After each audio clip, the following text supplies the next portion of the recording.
Level 1. The favor. The message comes through a friend of a friend. Nothing formal, no contract, no firm handshake across a mahogany desk, just a name in a WhatsApp group, and a sentence that sounds almost too simple. We just need someone to receive a transfer and send it forward. You keep a cut. Easy work. You've been staring at a $14,000 bank balance for 3 weeks. Your rent is due. The person vouching for the contact is someone you've known since school. Not a criminal, just someone who knows people. So you say yes. The first transfer hits your account on a Tuesday.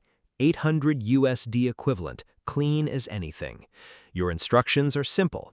Withdraw it, send 62,000 rupees via a specific remittance app to a number you've never seen before, keep 4,000 rupees for yourself. You do it in under an hour. Nothing happens. No police, no call, no consequences. Just a quiet afternoon and 4,000 rupees you didn't have this morning. You tell yourself it's probably something gray. Import-export, tax avoidance, rich people moving money around. You don't ask what it actually is because you already sense that asking is a door you don't want to open. The rationalization comes fast. You didn't steal anything. You just moved numbers. That's what level 1 always feels like. Clean, plausible, almost boring. The system is designed to make your first transaction feel exactly like that, because you being comfortable is what makes you useful. You are 22 years old. You have a legitimate bank account, a clean name, and no criminal record. Right now, those 3 things are the most valuable things about you. Level 2. The regular. They come back the following week, then the week after, then twice in 1 week. The amounts grow. 90,000 rupees one time, 1.4 lakh the next. Your cut stays at roughly 5 to 7%, sometimes a little more if the transfer is urgent. You set up a rhythm. Receive, withdraw, forward, keep your share. Delete the messages. You've moved roughly 6 lakh rupees over 2 months. Your cut has been around 35,000 rupees. You've told yourself you'll stop soon. You haven't stopped. There's a man now. You've never met him, only voice-called once, who you've started thinking of as your contact. He speaks carefully, never uses full names, calls you bye in a way that feels like a lock clicking shut. He tells you you're doing well. He tells you there are others who aren't as reliable as you. You feel something at that. You're not sure what to call it. Pride, maybe.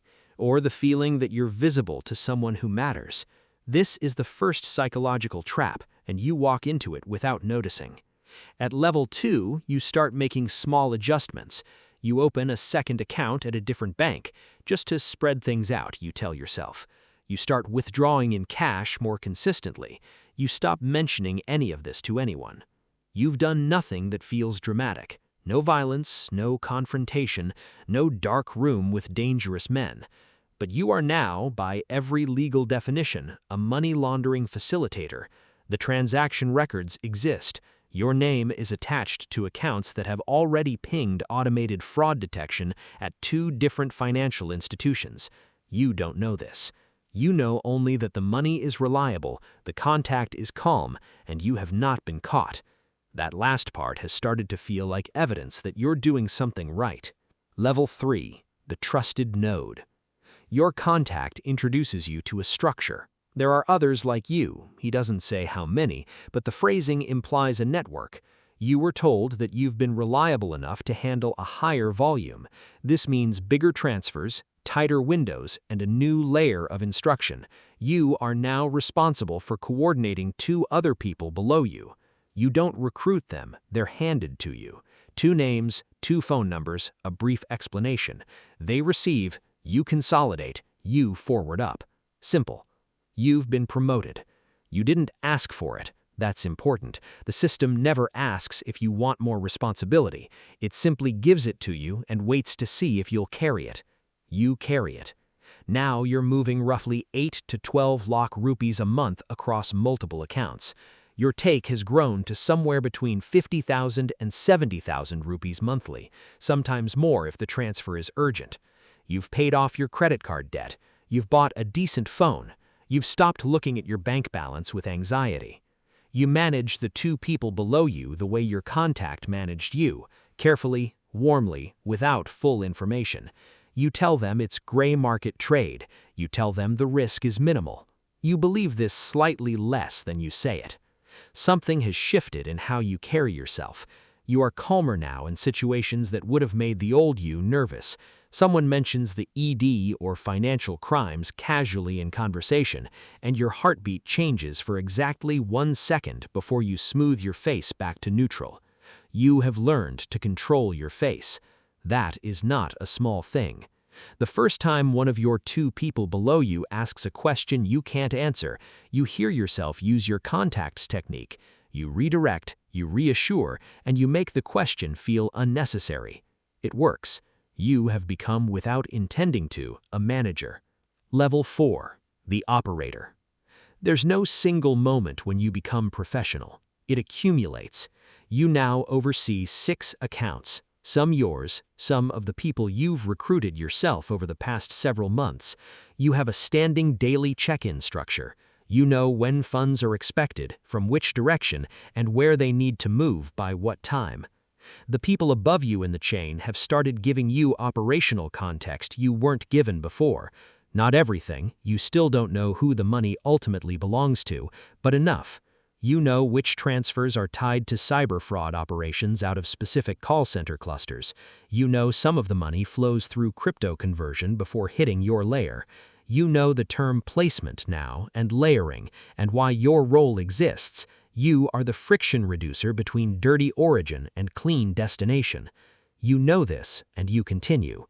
The rationalization at level 4 is different from the one at level 1. At level 1, you told yourself you didn't know.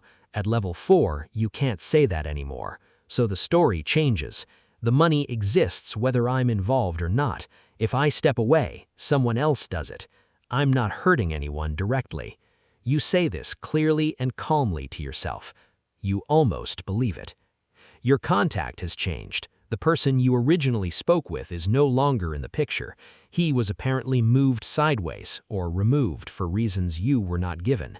Your new contact is older, more formal, communicates through layered channels, and has made clear without saying anything explicit that the organization does not appreciate problems. You have not caused any problems. You're earning 1.5 to 2 lakh rupees a month in cash and crypto now. You have a cover story, freelance consulting, digital marketing, and a lifestyle that mostly matches it. You're not flashy. You were told not to be flashy. You are not flashy.